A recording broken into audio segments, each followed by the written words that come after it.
YouTubers, and welcome back to Tony the Technician channel. And today we're going to be going into a product sent to me by Teslong, and that is their endoscope or borescope for the automotive field. But really, it's not just for the automotive field. You can use this for many other things. It doesn't have to be on a car. It can literally be used for anything. Many different jobs and uses out there, so just keep that in mind. This is actually a pretty nice endoscope. Back in the day, these did cost several $100s up to the $1,000 range depending. Nowadays you can find almost anything on Amazon and stuff for a really good price. So they range anywhere from $15 to $150 with different features and stuff like that. If you don't know what an endoscope is or a borescope, we're going to take a look at it and I'll show you what this one consists of and kind of give you some ideas as to how it would be helpful in the automotive field. So, like I said, this is from Teslong. This is product number NTS300. They did have a previous version, which is the 200, which is just a smaller screen and comes with a couple less features than this one. But this one's going to have a bigger screen, a 4.3-inch screen. Yes, you can buy these for around $15 to $30, just the camera itself, which you had to hook up to either your computer or your phone, which I don't want to use my phone. I try and keep it away from me while I'm working on vehicles unless I'm looking up information. So that's why if I would purchase one, I would get one just like this, something that is a standalone unit. So it's also, like you can see, it comes in this nice little case. You open it up, it's got some nice little latches on it here. Open it up, it's all foam padding on the inside. Here you have the unit itself, the user manual, a couple adapters, which I'll show you in just a minute, the charging cable, because this one, unlike the previous version, has a rechargeable 18650 battery. So you can recharge this one, you don't have to keep buying batteries for it, which is fantastic. And then you get the camera itself. And there are two different lengths. This is 9.84 feet or almost 10 feet, and then I think you can get a 12.5-foot camera as well. So that's all that's really included.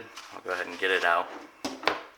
Don't need that. Inside this little container here, you have a couple adapters for your camera, which can really come in handy for different situations. Here you have a magnetic end that you can put on the tip of your camera. You have a hook for grabbing those things that are not magnetic, or maybe it's just easier to grab with a hook. And then you also have this adapter, which is a mirror, so you can see back around depending on what you're inspecting. And the great thing about this is not only is it rechargeable, but it comes with a memory card as well. And the memory card is going to be, okay, it's a 16 gigabyte micro SD card. So you get a good size SD card, you're going to be able to do a lot of work without having to worry about running out of space on this thing. It does have a little rubber flap there over the side. That's going to be your charging port and your memory card. Kind of a cool little construction here. This side button right here is going to angle the handle. And then you're going to have a button down here which is for a flashlight on the front of the unit itself. And then you're going to have your primary buttons here, your power, your light, which is really nice. This is a different light. The camera itself has 8 LEDs built into it, and it's going to have 3 different settings, low, medium, and high. So that's really good to have a light on the unit itself and the camera. That's a great feature. And then you're going to have all your main function buttons up here, and this is where you will simply connect the camera to. So it's very easy to hook up. It only goes in one way, and you just screw it down nice and snug. Then on the tip of the camera, you are going to have a little rubber boot to protect it from being scratched and stuff during storage.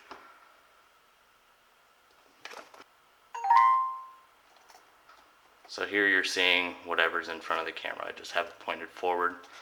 The great thing about this is if you press down, let's say you're looking at something but the image is upside down. Well, instead of trying to rotate the camera all the way around with this cable, You just simply press the down arrow and it flips the image over. So that makes it really easy.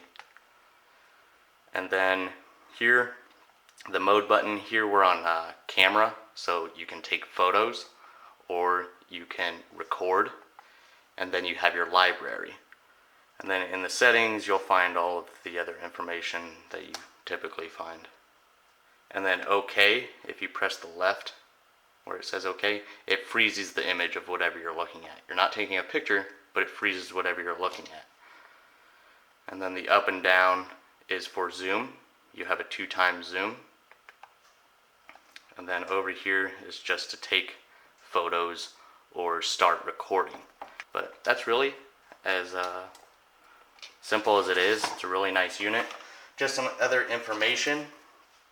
The rechargeable 18650 has 5 to 6 hours of constant runtime. It's a 2600 milliamp. It's a waterproof probe and a rainproof screen.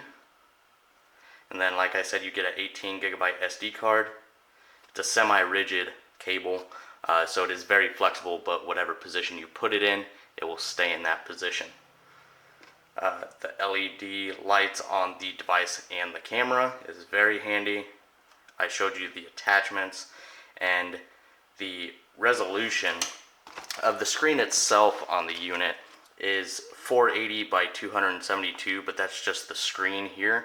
When you're taking videos, it's 1280 by 720, and then when you're taking photos, you can either do 1280 by 720 or 1920 by 1080. And then there are a lot of different languages and stuff as well. So really nice little setup, really easy to use, very user friendly and stuff. So now we'll take it over to the car. Okay guys, so right here we're on my 85 Camaro, and these can be very, very handy in the automotive field and many other fields. Now if you're just at home and you don't really find yourself needing to spend money on a standalone unit like this, which can run anywhere from 100 to 150, you can get the cheaper ones, and I'll have all these items linked down in the description. This unit plus some smaller units for DIYers and stuff, but a lot of other tools that I do recommend that I've used and I enjoy. So please check out the description below for any of those tools that you're interested in. But this is great. Say you want to inspect a cylinder, you want to inspect the piston or the valves or anything like that without disassembling the engine. You can remove the spark plug of the cylinder that you want to look at, and you can inspect it with this camera, which is absolutely fantastic. Saves a lot of time and heartache. It's also great for, cooling systems and small areas in the engine bay that you can't get to underneath the dash when you're doing wiring or you're inspecting for leaks, like let's say a heater core or anything like that. You can inspect it with this camera and save yourself a lot of time in removing a lot of stuff.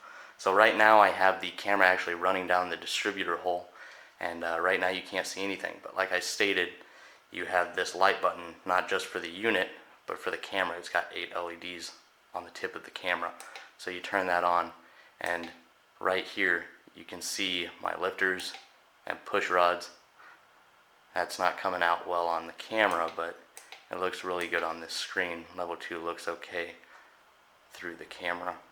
But you can inspect the lifters and the valley and the push rods and anything and everything. I mean, this thing is fantastic. Let's say you want to check out the inside of your rotor without lifting your vehicle, to see if you're getting wear. You want to check your brake pads without removing anything because it's a headache because you don't have a lift. Well, 2 seconds and you can inspect it with this camera. Things like that. It makes jobs much easier, much faster. No sense in tearing things apart if there's not an issue in that location. So these can be very, very handy. The only thing that's kind of a pain is if you do get the one with even more length here. This is 10 feet, and it's plenty of length because I have a standalone unit. Now you might need more if you're working with like one that just hooks up to a laptop or a phone, mainly a laptop, and it might be easier to have a longer cord. But when you have a standalone unit like this, it's really easy to just use the shortest amount of cord possible, or cable I should say. But all in all, I think this is a great little unit. The handle is plasticky. That's the only downside. It is drop resistant, but at the same time, the screen is really the only thing that, it's just, you know, cheap plastic, so you would definitely not want to drop it. Even though it says it's drop resistant, I would be very afraid of dropping this unit.